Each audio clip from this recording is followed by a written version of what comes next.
Everyone thought we were happy, but I felt alone. Next to him. Every night, Reddit story. Some breakups don't come after fights.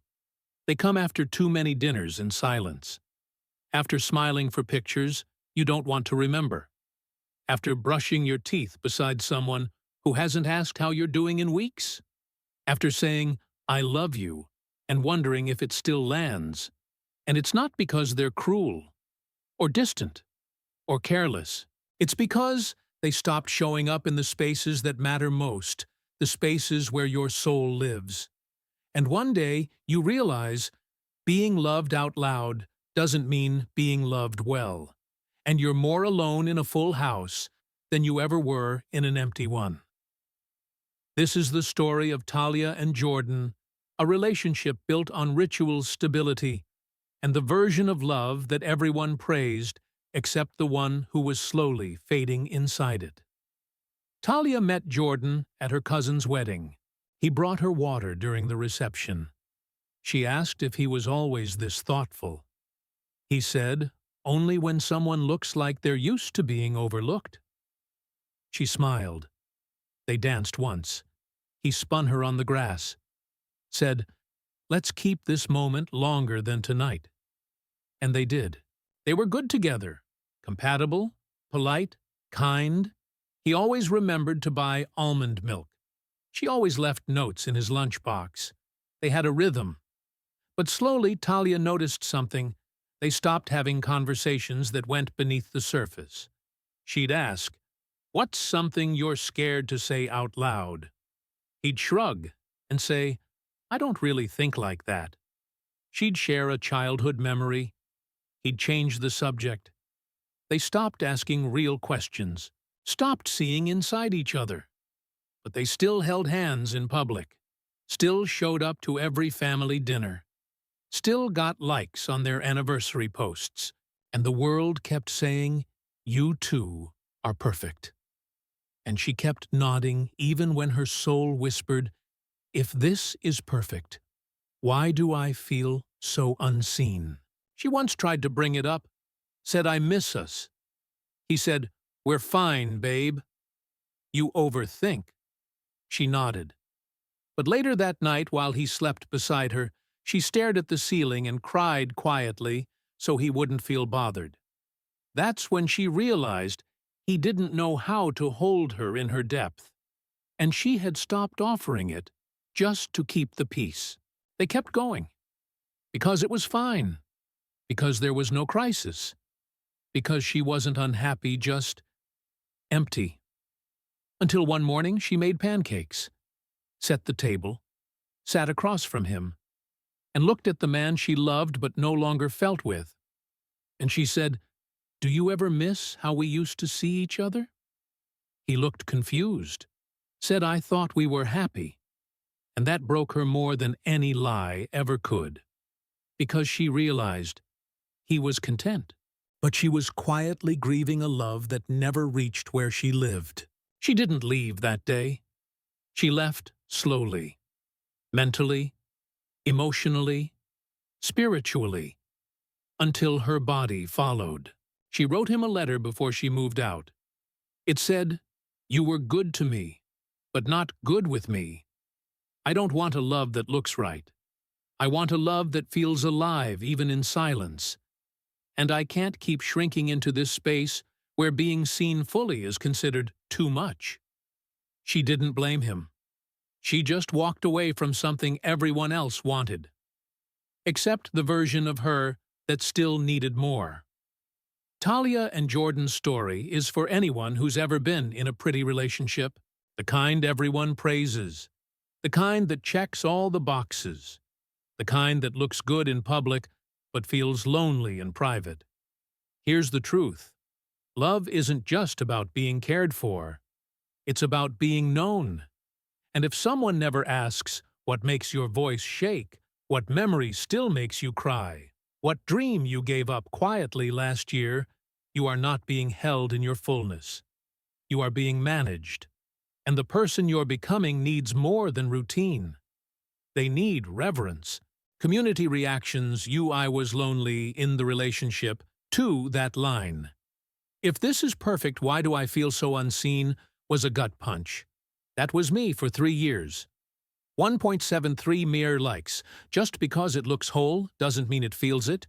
I left peacefully, but completely. He never yelled, never hurt me. But I felt invisible in plain sight. 1.69 Naman likes loving someone doesn't always mean you can live with them. You unhappy in the quiet. We were the ideal couple. But I hadn't felt emotionally touched in a year. 1.67 Ian likes love that doesn't see you will eventually erase you. No more surface loving. He brought me flowers, but never asked why I stopped writing. 1.65 Ian's likes, I want someone who notices my silence, not just my smile. You choosing depth over display. I want love that gets awkward, raw, real, not love that's always presentable. 1.61 likes don't stay in love that only looks good from the outside. Final reflection. You deserve more than a relationship that functions. You deserve to be felt, to be heard, to be looked into, not just looked at. Because real love doesn't live in the perfection of your shared schedule. It lives in the courage to ask the deeper question, to hear the shaky answer, to stay in the room when the conversation isn't easy. You are not too much for wanting that. You are too whole to keep pretending you're full in a space where you're constantly shrinking. I thought if I loved him right, he'd finally stay. Some heartbreaks don't begin with betrayal. They begin with belief. Belief that if you're soft enough, patient enough, consistent enough, they'll learn to stay. That your love can heal what life broke in them. That if you never give up, they'll finally stop leaving. And one day you realize it doesn't matter how carefully you love someone if they never learned how to receive it. This is the story of Maren and Elias, a connection that felt fated but never found its footing. A relationship where Maren gave everything to a man who kept disappearing, and the moment she chose at last to stop building bridges for someone who never crossed them. Maren met Elias at a bookstore. He was thumbing through a copy of The Bell Jar. She said, "You don't look like someone who reads Plath." He smiled, eyes tired. Said, "I don't look like most of the things I carry." And she was hooked. They talked in paragraphs, drank wine and read to each other on the floor. He called her the safest thing I've ever known. She fell hard, because he was vulnerable, but guarded. Present, but distant. Affectionate, then gone. He told her he'd been through a lot. Said, "I don't trust easy. Sometimes I just need space. Please don't give up on me." So she didn't. Every time he pulled away, she reached in. She showed up when he went quiet, stayed steady when he crumbled, made room for his ghosts. She thought, this is what love means, staying when it's hard. But slowly, that became the only thing she did. He left without leaving, disappeared for days, responded hours later with vague apologies, said he cared but never made plans, said he loved her but never said us. Every time she asked where they stood, he said, "I'm trying. Isn't that enough?" And for a long time, she said yes. Because he was wounded. Because she believed love could reach people where even they couldn't go. But the more she gave, the less of herself she had left. She once cried in his arms after he vanished for a week. He held her and said, "You love harder than anyone I've ever known."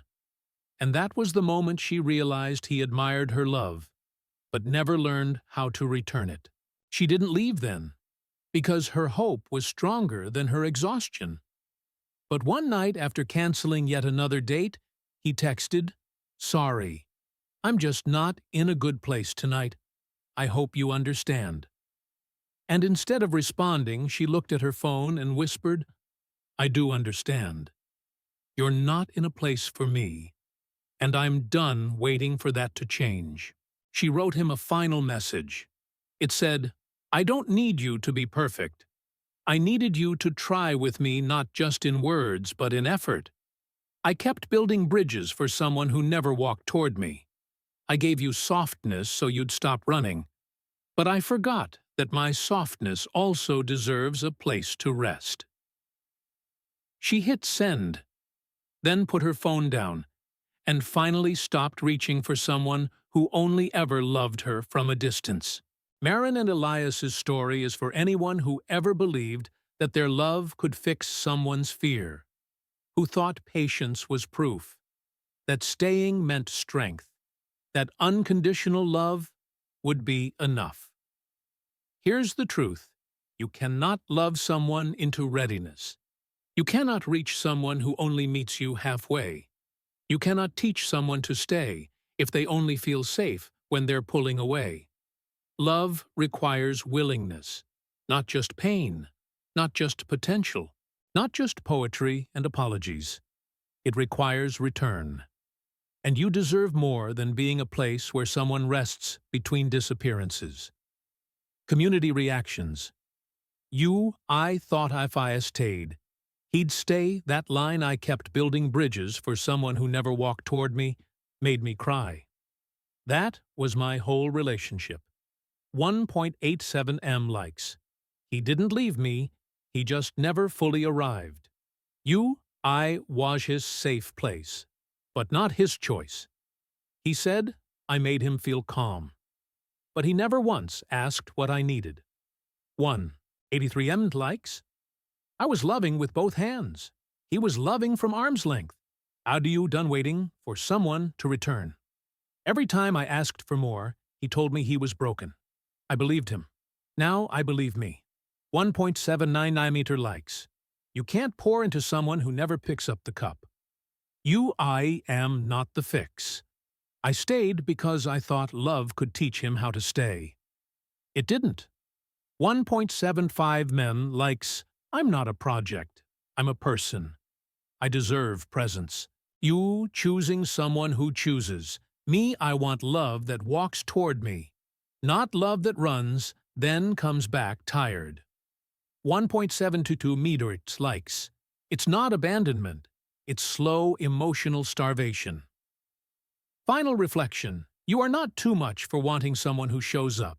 You are not impatient for needing clarity, consistency, and care. You are not unkind for finally saying enough. Because love isn't about proving you'll stay. It's about building something together with someone who doesn't make you chase, doesn't make you wait, doesn't make you earn their return. The right love won't require exhaustion. It will require nothing less than your truth, and meet it with hands wide open. We didn't break. We just stopped being who we were to each other. Some endings don't come with a goodbye. They come with distance woven into routine. You still make coffee for two. Still kiss goodnight. Still say I love you, but it sounds like a habit now, not a feeling. And every time you try to name it, it slips through your fingers. Because there's no big betrayal, no cruel words, no fight to point to. Just the slow, quiet realization that this love didn't fall apart. It faded. And now you're both standing in something that once held everything.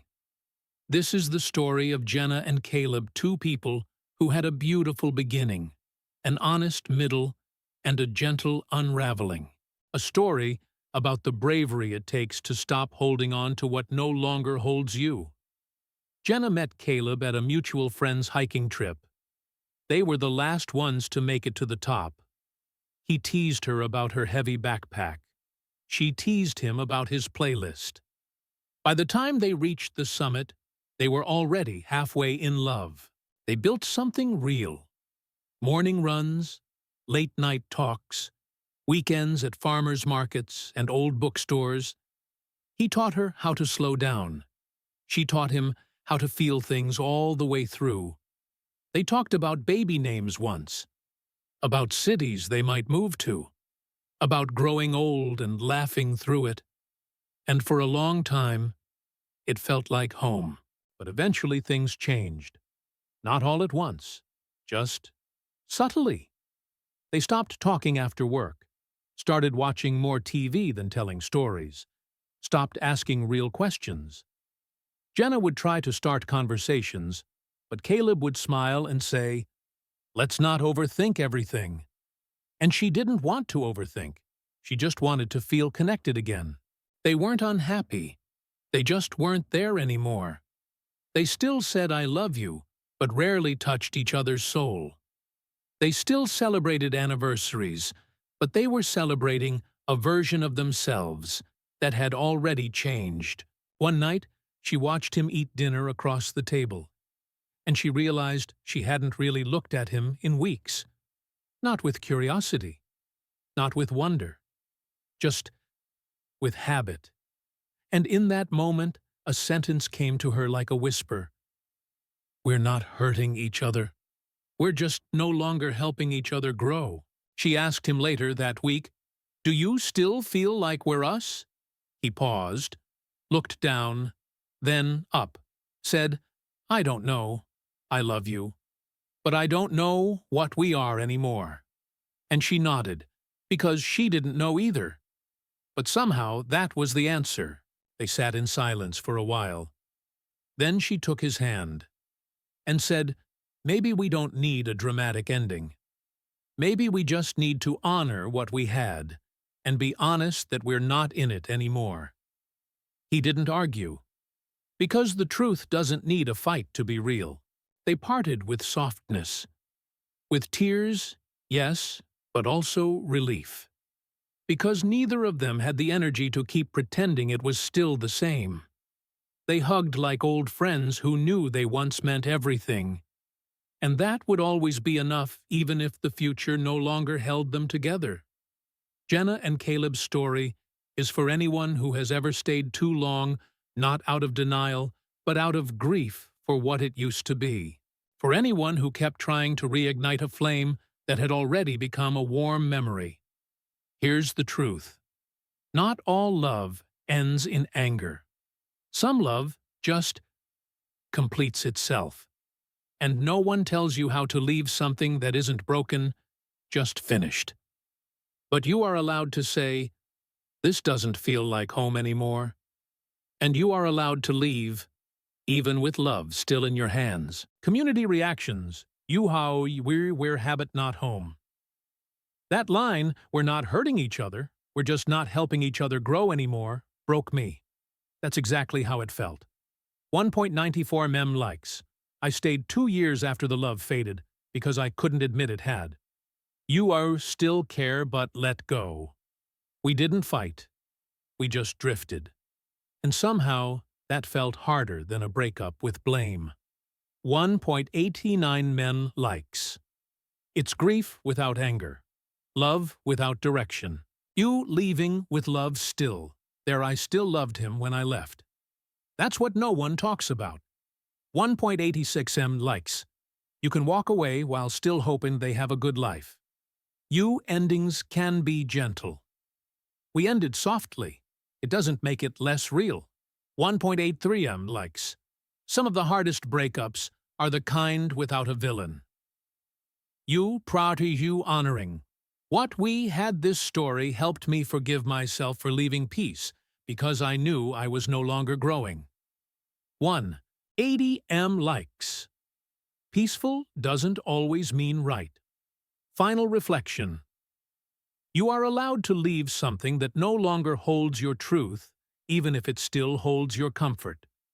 You are allowed to mourn the version of love that once fit you perfectly and acknowledge when it no longer does. Because real endings don't always need a fight. Sometimes they just need honesty and the quiet courage to walk away before the love turns into resentment, before the memory turns into regret. While you both still remember how good it once was,